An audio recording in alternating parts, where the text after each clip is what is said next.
Blog Talk Radio.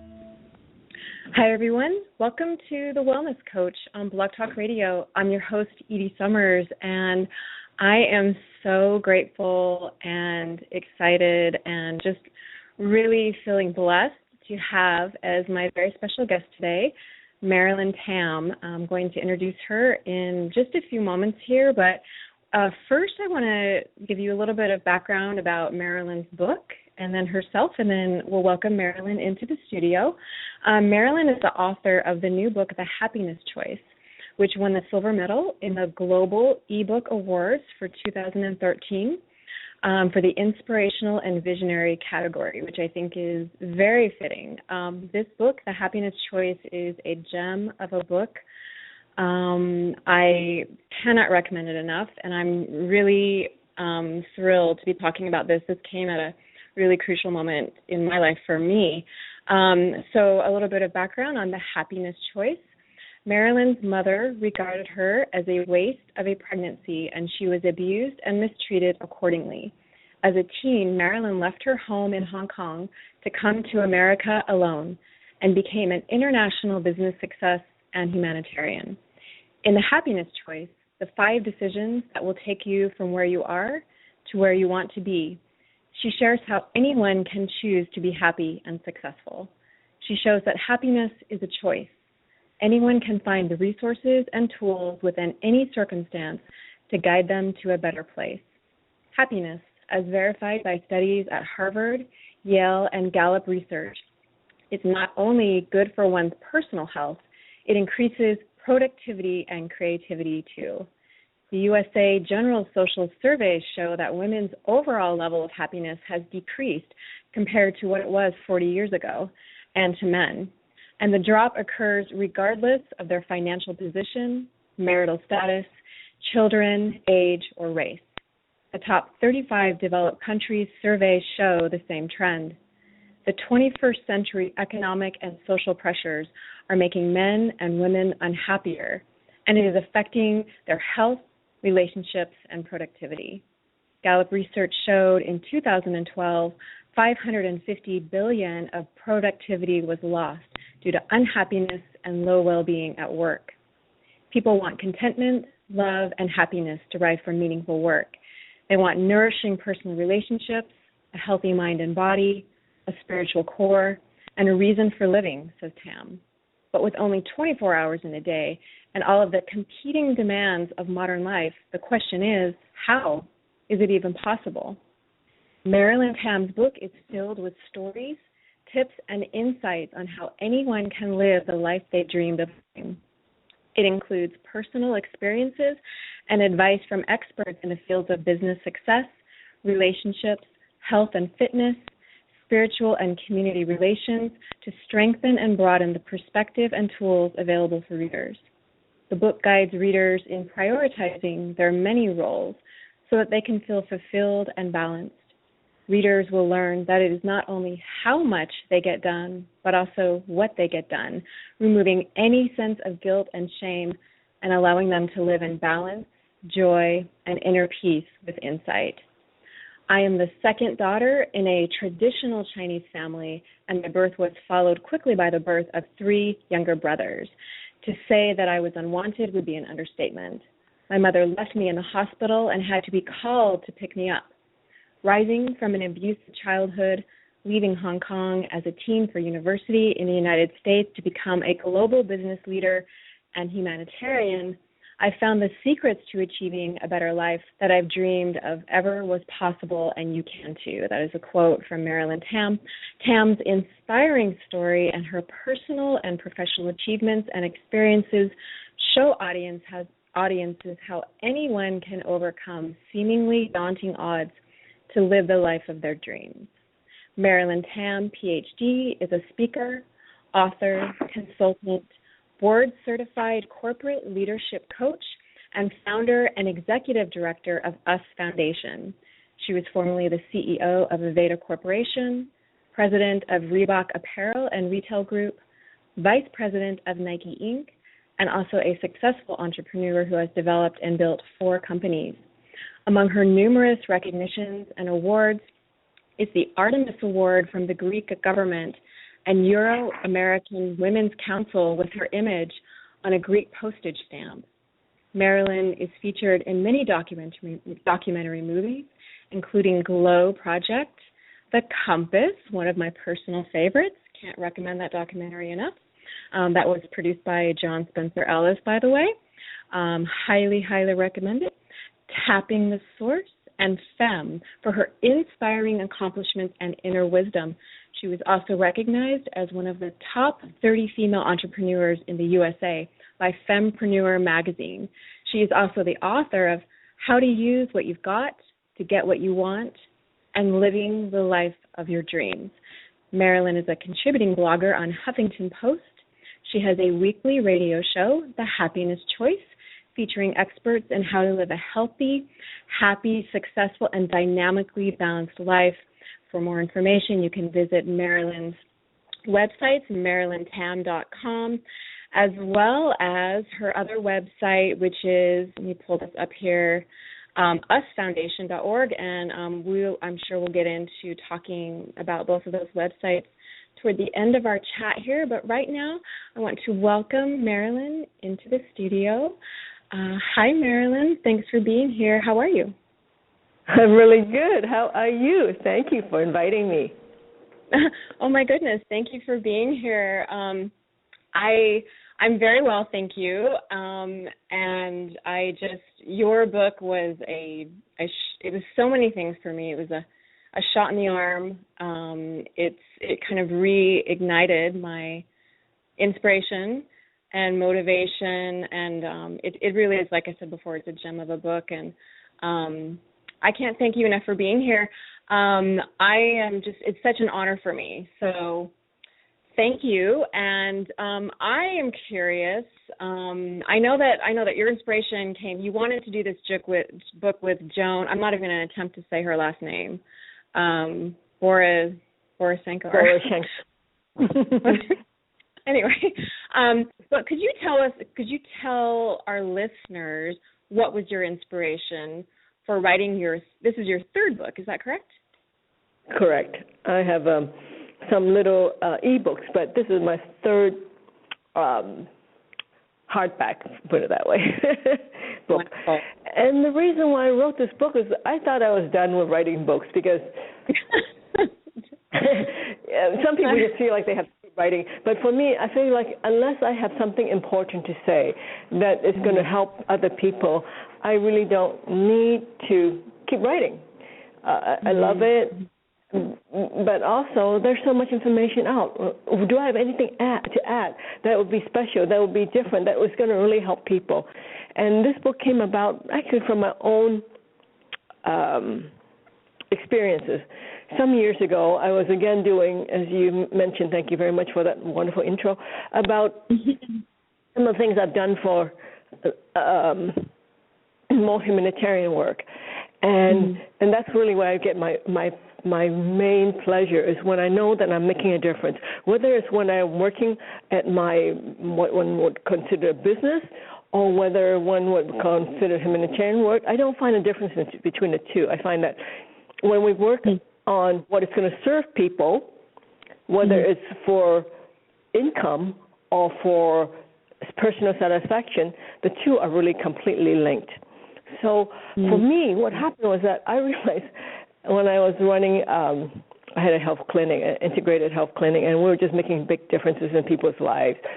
People with cancer, people with autism, all kinds of different issues. And it was so rewarding and exciting to see people making all these big changes and getting their lives back that I forgot one thing. I forgot that I was not giving myself any opportunity to have a life.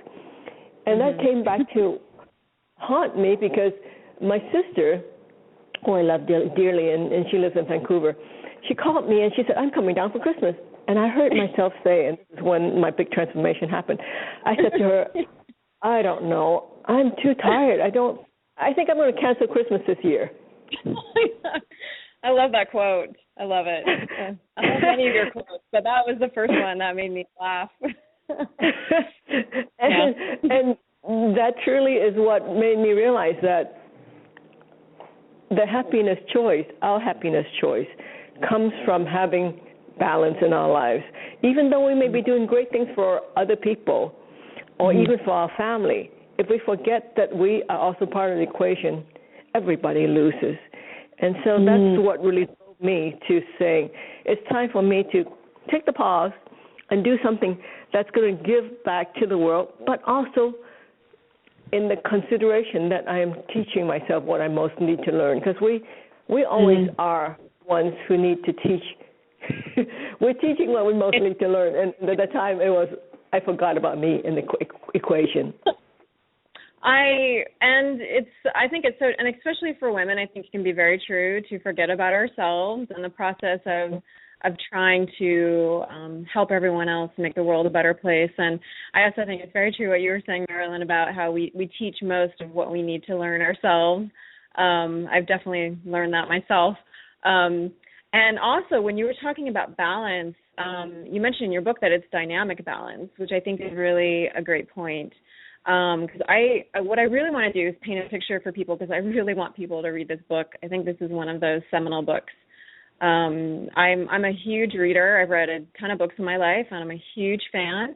And this is right up there at the top of like what I would recommend to people, especially in terms of nonfiction. So I want to drop people into the experience of your book. And like I said, this was a shot in the arm for me. I think it's very easy to feel like you're doing it all, and then at the same time realize that you've lost your motivation and passion for doing it all, and that's critical. But then also at the very beginning of your book, you talk about finding your purpose, which lays the foundation for happiness. And happiness is many factors. Is it 5 factors that? Is that I know that there's in positive psychology there are 5 factors, but I know that you list 5 factors as well. And then so laying the foundation, finding your purpose is the first part of that. I was wondering if you could tell us what the 5 factors are to make sure I have those correct.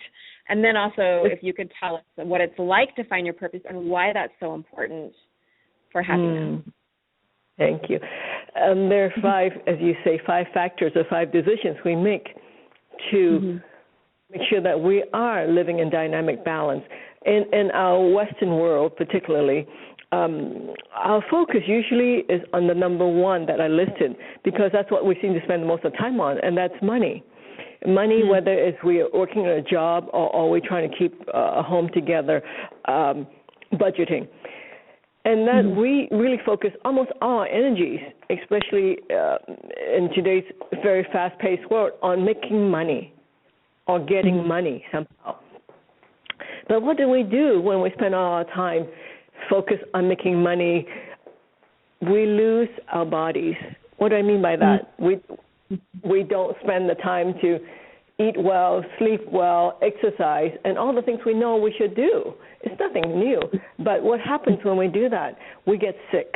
We have some kind of issue happen to our body. Then what do we do then? We spend the hard-earned money that made us sick to try to get us well. So that's the next second factor, is our bodies. The first decision we make is what we do with our time and how we allocate it. And the first thing we usually do is spend too much of that on creating or focusing on money. And then the next consideration is our body, which we usually lose when we spend too much time working on money.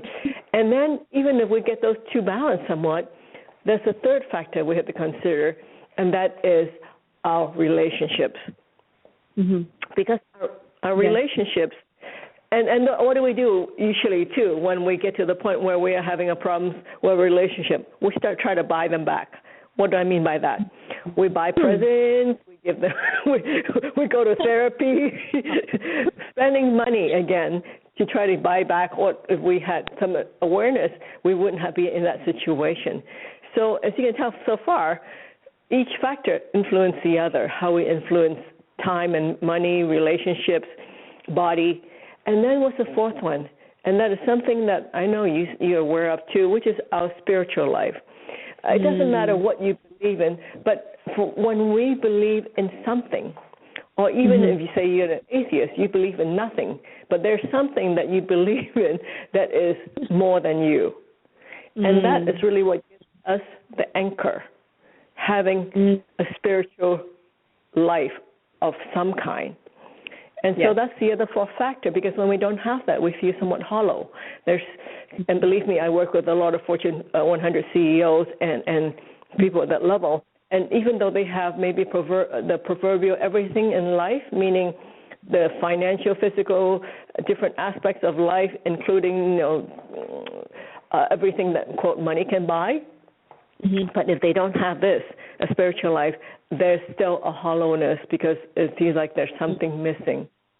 And then, I just wanted to quickly add too that you talk about service. Like, I've heard that even if you look like you have it all, if you aren't operating at this level and giving back, then wouldn't that also contribute to a sense of feeling hollow? But I know we're talking about the overview right now, but I just wanted to throw that in there just for people. Absolutely, and you're right.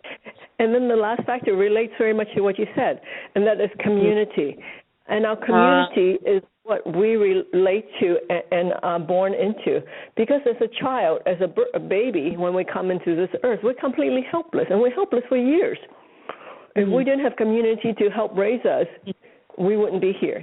And when we get to old age, again, we need community, because without community, we're not able to go through our final years.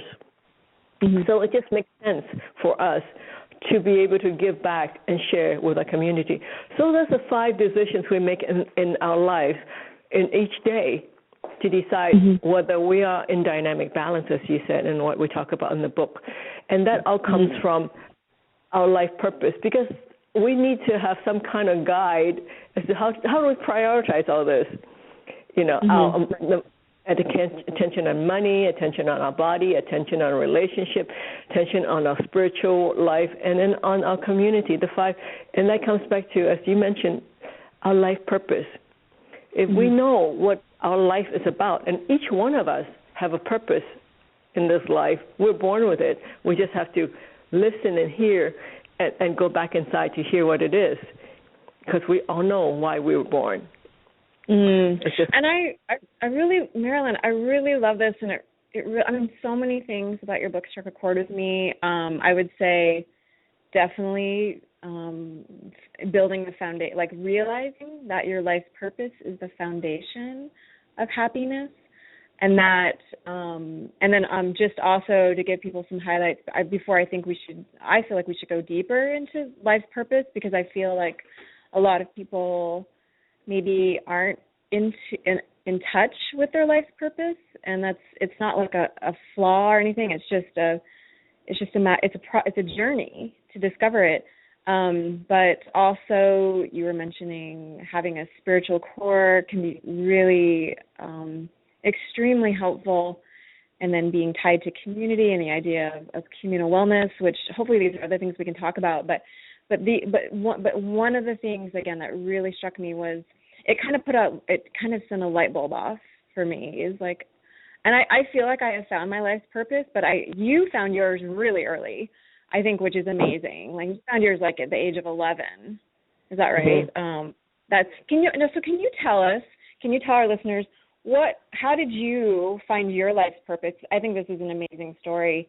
And then just maybe if you could just talk a little bit more about why it's so important to happiness, and also why one of the other takeaways for me was that happiness really it's a culmination of all of these things we're talking about. So it's not some pie in the sky something, that's out of our reach. These are happinesses not only within our reach, but it's kind of like it's like the center, the calm of the storm. But I was wondering if you could share with us, how did you find your life's purpose? And I think it's just a phenomenal story. Well, thank you. And I've had many people, and so I'm sure many of our listeners could be thinking right now, but I don't know my life purpose. And as you said, I was grateful to find mine early, but I just want to first tell our listeners, if any of them are feeling like, well, I don't know my life purpose yet, first thing to do is relax. It's okay. Because people get really stressed about it and you say, gee, I don't know why I'm doing this. I've been just doing this because this is what's been told to me or suggested to me, or I just need to make a living and this is why I'm doing what I'm doing. Just to get stressed, let that go. Because there are a lot of people who don't know it yet, but it's not because you don't know it yet. It's just because you've been so inundated with messages from outside, whether it's your family and friends and teachers and ministers when you're young, or from the media, which we constantly get bombarded with what is supposed to make us happy. We forget that we actually know inside better than anybody else truly what makes us happy. So for me, I was grateful, as you mentioned, to find it early. And the reason I was able to find it early was because my life was so miserable when I was young. And so I wasn't so much focused on a life purpose. I was just focused on not getting hit and not being abused. And so it wasn't like I was looking for life purpose. I was just looking to not be in pain. Right. And I'm sure a lot of people can relate to that. And so how can I find my life purpose when I'm just really looking for not to be in pain? And that was because I found somebody else who was in more pain than I was. And that was my classmate, Rebecca. Her family, her whole family, including father, mother, brother, sister, and herself, all lived in a room. And they shared a kitchen and a bathroom with two more families. Even with two working parents working full time, before the end of the month, they didn't have enough food to eat. And when I found that out when I was 11 years old, I was completely appalled. I was filled with rage because I didn't understand why two parents working full time could not afford to feed their family. It didn't seem right. It didn't seem fair. It wasn't just, and I was going to do something about it. And in that place of having compassion and understanding and seeing the bigger picture, that my life, as bad as I thought it was better than somebody else's. It made me realize that there's a bigger world. And then if I just wasn't so focused on my own particular challenges, I was even a way to help others. And so what I decided then, right at 11 years old, was that I was going to help people like Rebecca. I was going to help her have a better life. Now, I'm still 11 years old, so it's a little difficult knowing how to do that. And this is where I like to share about reference point, because we have to take our life purpose, whatever it is, and for me it was to make a positive difference. I was going to help the world. But we have to make that abstract concept of life purpose, whatever ours is. You know, yours might be to say, oh, I want to raise great children. I want to give to the world by helping the world from making the next generation really great. Or I can say, I just want to grow a garden. In that garden, I am giving oxygen back to the world. I'm giving nutrients back to the world. Or I want to create art that's going to inspire people. Write books, whatever it is that you do that is uniquely your passion in sharing. That's yours. But how do you then make that real into actionable steps? Because usually our vision, our mission is so big, we have to translate it into actual actions. And Marilyn is translating it into action, because this is where I think that people get stuck, including myself, this why people get stuck? Is this where people get stuck? Is translating it into action? Like, first finding your purpose, and then how do you make it real? I for people that don't know, I want to make sure I get this correct, but you actually helped to improve, is it child labor laws in developing countries? Is that correct? I mean, that's all apparel labor. So it's all people who work in the clothing business, because that's where I was in my career for quite a while, was working in the apparel business. So having been a child laborer, I remember what it's like, not to have the basic things in life, like the ability to go to the bathroom when you want to. I mean, it's just simple as that. Or lighting, so that you can see what you're doing when you're working. I mean, ventilation, just the air that you can really breathe. Very basic things. And so changing that and having the ability, because of my position in business, to start having the influence to shift that was really a big reward for me, even though in some ways people would say it was good for the world, but it was good for me too. I love that. Marilyn, I'm curious. So when we're talking about the action step here, so we're talking, first of all, just to help listeners have a frame of reference, we're talking about what makes you happy, and the foundation is finding your purpose, and then it's how you take action on that, which involves some of the other things that involve community and service, and how you take care of yourself, how you engage in relationships, how you engage with money, how you make meaning, how you give back to the world, include also pleasure. Those are some of the things. How did you make the transition from going from, I'm curious about like mindset now, because we're talking about, because ultimately happiness is a choice.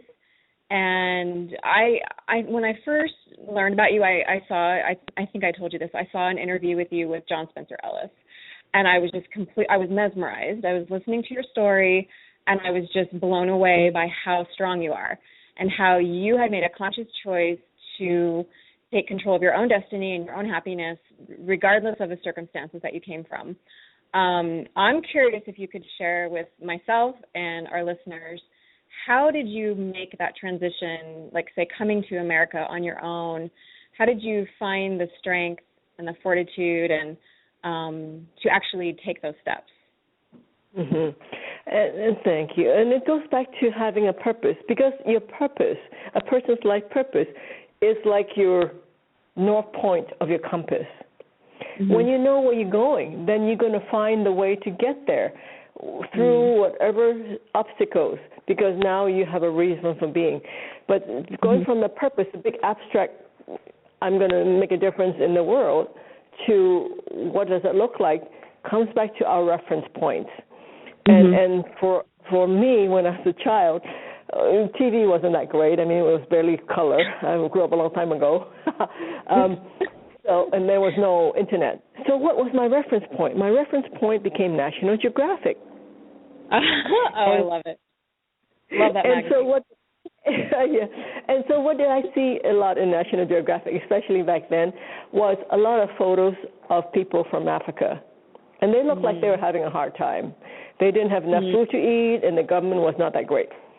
So for me, as a child, focusing on making a positive difference, I said, these are the people I'm going to help when I grow up. So my reference point came from finding a group or a focus, in this case is Africans, that I was going to make a positive difference in.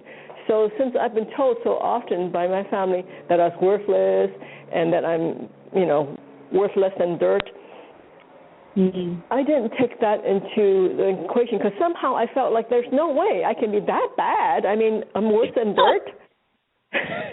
And especially since I had two things going for me, and every one of us have these things going for us if we just look. Well, the one thing was that I had somebody who believed in me.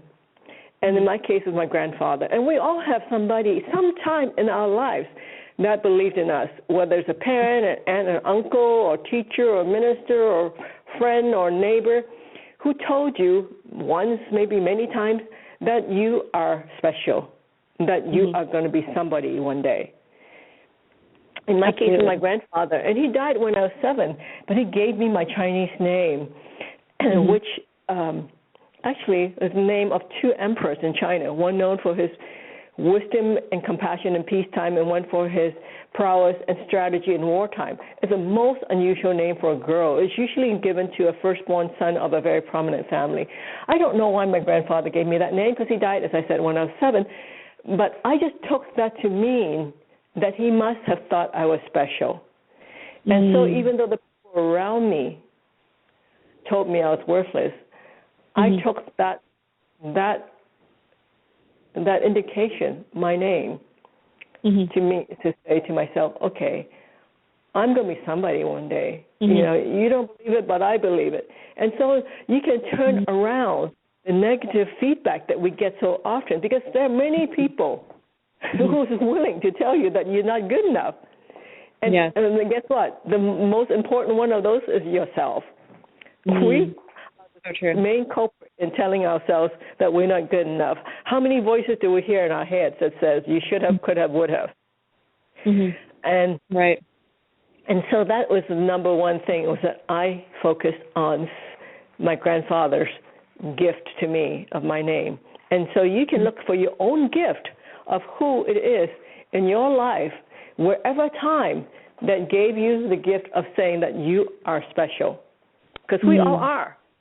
And so taking that into account can give you the strength to move forward when things are looking tough. And they will look tough, and they will look tough at different times when we least expect it. That's okay. Just go back and remember that, yes, you can shift that thinking. So that's that. And then the other thing is that because I had to try to escape and hide away from my family so I wouldn't get beat, I would go to nature a lot. Hide in trees. I'd climb trees and hide in trees or whatever. So, and you know what I found when I went into nature? I found the power of spirit. That is what that I found was much more powerful than any physical being could ever be. And so I have 2 things going for me, and each of one of us have the same 2 things going for us. We have people who have believed in us or believe in us now, and we can find the power of spirit. So with those 2 things and the drive to make a positive difference, using the reference of helping all these Africans by teaching them how to feed themselves and run their country. I had big ambitions. I didn't know that I couldn't have big ambitions, because I thought I could do nothing. So what's the reverse? I can do anything. There you go. So I left home early and came to this country so I can learn and get enough education so I can go help all the people in Africa. And so for each one of us, if we keep onto our life purpose, know that we are special, that we have an opportunity to make a difference, and then we have spirit with us, you can do anything. And so well said, and thank you for saying that. And yes, I do remember in your book when you do talk about finding refuge in nature, and then that's how you could sense like this, like this is a paraphrase, but like you could feel spirit, you could feel that peace and happiness, and like where there was no strife, and that gave you, like you said, that like fortified you as well. And I have a question, Marilyn. This struck a chord with me in the very beginning of your book. You talk about how that maybe one of the reasons you didn't take care of yourself, like at some point, because you were trying to take care of everyone else and, give back to the world, and then you realized you weren't taking care of yourself, was that maybe it was tied to feelings of low self-worth. And on that note, I'm curious about, now we're talking about like self-care and stress, and this is kind of like the physical part of how you can find happiness and meaning. Happiness and meaning is many things, like we've been saying. It's finding your purpose. I'm just kind of doing a recap here for people. It's finding meaning, finding work or your purpose that's purposeful to you. It's achieving your goals, or it's many, many things. But part of it is also taking care of yourself, and it's how you respond to stress. And this is where I get stuck, and I know that other people do too, is we can either look at life, this is like another way of looking at mindset, right? Like life can either be something that's happening to us, like we're the victim, or life can be something that we respond to, and it's like a huge creative everything that we can add to. Like life is either like, so stress is either something that we respond to in a positive way that fuels us, or it's something that we respond to in a negative way. And I can't remember where you say this in your book, but I feel like this is definitely tied to health and well-being, which again is part of feeling happy, right? I'm just wondering if you could expand more on like stress and self-care and the physical part of being happy, again, which is one of the 5 factors of everything that ties in together of how you can achieve real happiness in your life. And these are, again, I really hope that people that are listening catch on to the fact that this is, like, happiness is not something out of our reach. It's absolutely tangible. Your book is an amazing guidebook for it. It has so many resources, but also points and stories, and you really distill like the information of how to achieve happiness, and it's not something out of our grasp. It's right within our reach when we can reach this place of calm and stillness. And I'm wondering if you could give us some practical tips for how we approach our health and self-care and self-esteem, and how do we respond to stress in a really practical way that will make a difference in terms of our health and happiness. That was a long question. Thank you. And you're right. Stress is a big factor in our world now because it's such a busy, fast-paced world. So our bodies are sometimes not prepared. In fact, lots of times are not prepared for all the input that's being thrown at it. So how do we deal with the stress is first to stop. Stop even for a minute and just take a deep breath. Let's do it all together. Okay. Let's do it one more time. Just take a deep breath. Very simple. 2 deep breaths. Didn't that just already change all your cells are more alive? Yes. It's absolutely. that simple. Just to take a moment to breathe and then to acknowledge, okay, things are coming at me faster than I can deal with. Just to acknowledge that is going to help change your consciousness. And to recognize that our human being, we're human bodies. We're not just a head on a stick.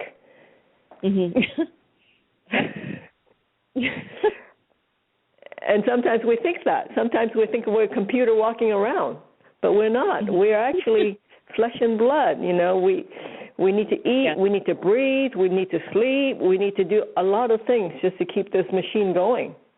And so once we recognize all of that and acknowledge that this machine, this very precious, amazing, magical piece of machinery needs care.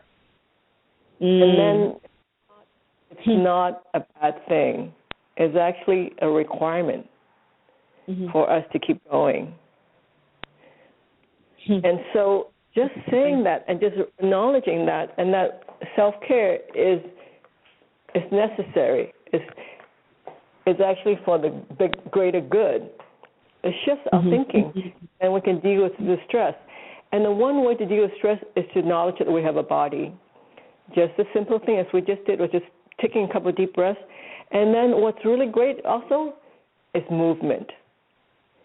When we acknowledge we have a body, because one of the biggest challenges in our modern world is that we sit most of the day. Yeah, and that's true. one of the least healthy things we can do. Our bodies were not meant to just sit there all the time. So even we just have to get up every hour just to walk around, even around your desk if you can't go very far, or just to get up and stretch, it's going to make a difference in reducing your stress and recognizing that we are human beings. We have a physical body. It shifts the whole consciousness. And also in this, and it's been scientifically proven, that when we shift our energy, the cortisol level, which is the stress hormone, has a chance to dissipate and move through, and it doesn't keep spiraling up. And it gives us that's crucial. Go ahead. So it helps us think better. It gives us more creativity, productivity, and all the things we're looking for. And one thing that we talk about so much is it makes us happier. And we don't have to wait till, okay, in July we're going to take 2 weeks off, we're going to have a vacation, we're going to be happy then. We can be happy now. We can be happy now because we can choose how we think and feel at this very moment. Marilyn, you have so many great quotes in your book, and one of them that really resonated with me was when you say, embrace your fear and watch its metamorphosis into understanding, and then into release and joy. So, because I think this is another place where people get stuck, or at least where I get stuck, is I look at, I think I get stressed out because of fear, but at the same time, I want to resist that fear. And instead, you say embrace it, and then, if I'm understanding your quote correctly, it will help you. If you can understand your fear, then it will transform into joy and happiness eventually through understanding. And so it's almost like allowing yourself to feel everything and sort of sink deeper into life, as opposed to living in the stress response. And like you were saying, cortisol can be, it's great for a little bit, but it's when we have undue stress, like you were saying, and it's ongoing, our bodies physiologically change, and then we're almost like living in a state of fear automatically. And of course, the goal is happiness and joy. And I think, I don't know, I just really, that quote struck a chord for me, because as much as I don't like stress and fear, I also am afraid of fear, if that makes sense. And I also think I heard this the other day, that I think this was from Brene Brown. I'm not sure how you say her name, but she was saying that our deepest fear is fear of joy and being happy. And I think that it's just really interesting how the very thing that we want the most, it can sort of get tied up in our, kind of constricted energy in the body, just stress, and not acknowledging ourselves and taking care of ourselves and things along those lines. And so I just really appreciate the way you lay out in your book how to notice your body, how to take care of your body, and it can be it's not only necessary, but I believe it can be that can be a source of happiness as well, in my experience. Absolutely, and you're so right, because when we put away, we deny fear. When we deny we have fear, it's going to be haunting us. It's sort of pretending that something is there that isn't there. But if we really dove into the fear and say, well, what am I really afraid of? And we start taking it apart, we realize it's not the big boogeyman. It might be just a small little, I don't know, orange. But just something really ridiculous like that. To think of just something giant that we are projecting. We really look at it carefully, and we plan out all the scenarios. Say like we're afraid of not succeeding in something. By the time we finish building up this fear and denying it, it's gotten to be so big that we think if we didn't succeed in whatever it is, our life is over. But if we really looked at the fear and said, okay, what if I don't succeed in this? What are the consequences? And what's the chances of my not succeeding? And what other, is it all or nothing? Is it proportional? What are my reactions? The fear goes away because you have concrete steps to deal with it then. Oh, I love that. That's really great. And then it all goes away. And then it's not that scary anymore because you have now a way out.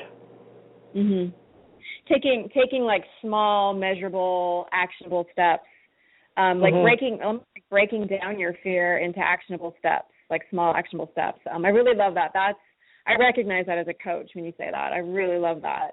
I have to remind myself that, we all need that perspective, because we get so absorbed. And Marilyn, we're getting close to the time that we had agreed on to keep where our interview was.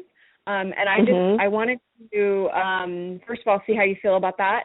Do you feel like you want to wrap up, or do you feel like you want to go a little bit longer, or how are you feeling? I definitely want to mention your websites and maybe do a takeaway, but I'm just wondering how you're feeling. Thank you. I think this is a good place for everybody to have. We have enough for them to think about, and we get some other time, but that was great. Thank you. Yes. Wonderful. Well, I just want to make sure people know about your website. Again, there's MarilynTam.com. And there's also, would you like to tell us about your other website really quickly, the US Foundation? And really quickly, what is that? Okay. MarilynTam.com is where you can get more information about what we talked about today, as well as there's a link called Free Gifts, and where you can get more information about what we did today, advice and videos, audios, as well as even recipes, articles, of course, too. Wonderful. Can help you on your path, and it's free. So you can get it there at MarilynTam.com. And then I have my other site, which is usfoundation.org, and that's my humanitarian work. That's also global, and you can see some of the things we're doing around the globe. But the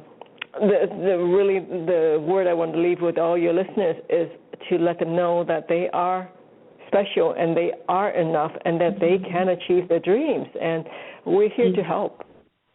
I love that. I think that's a wonderful way to end. Thank you so much for saying that. And I can't thank you enough for being here. And I just have to say, just really quickly, I just also remember one part of your book is when you talk about like being like a dewdrop in the ocean, like just, you know, like we are a part of a bigger whole. And when we can connect to that, I think that can diminish your stress levels and make you, and also I think increase your happiness. So just remember you're part of the whole, and kind of like when you were also talking about like the uprising of well-being, like in terms of the whole community, I just, you know, we're all in this together, and I can't thank you enough for writing this book, Marilyn, and it was such a pleasure to meet you, and thank you so much for coming on my radio show, and I'm happy to continue, there's the word happy, I'm happy to continue the conversation whenever you like. You're always welcome back, and just thank you so much for being here, and gratitude. I'm very grateful that you're here, and I know that's also part of being happy and increasing happiness is practicing gratitude. So thank you so much for being here. I'm grateful for you. Thank you. I am grateful for the opportunity. Have a fabulously happy day. Thank you. You as well, and I will talk to you soon. Take care. Thank you. Bye-bye. Bye-bye. You have been listening to The Wellness Coach on Blog Talk Radio. My guest today was Marilyn Tam. She's the author of the book, The Happiness Choice, Choosing Happiness with, the rest of the title is Choosing Happiness, 5 decisions that will take you from where you are to where you want to be. Really practical tips. This is an amazing book. It's a gem of a book. I hope you check it out. Also go check out Marilyn's site, MarilynTam.com, as well as her nonprofit site, which is usfoundation.org. And again, thanks for tuning in today. I appreciate you listening, and I also hope that you have a beautiful rest of your day. And I look forward to hearing from you. If you really enjoyed the show or any of the other interviews, please leave your thoughts below and come join us. And the whole point of the Wellness Coach is to help people improve their well-being on all levels of life. So thanks for tuning in, and have a beautiful day. Take care.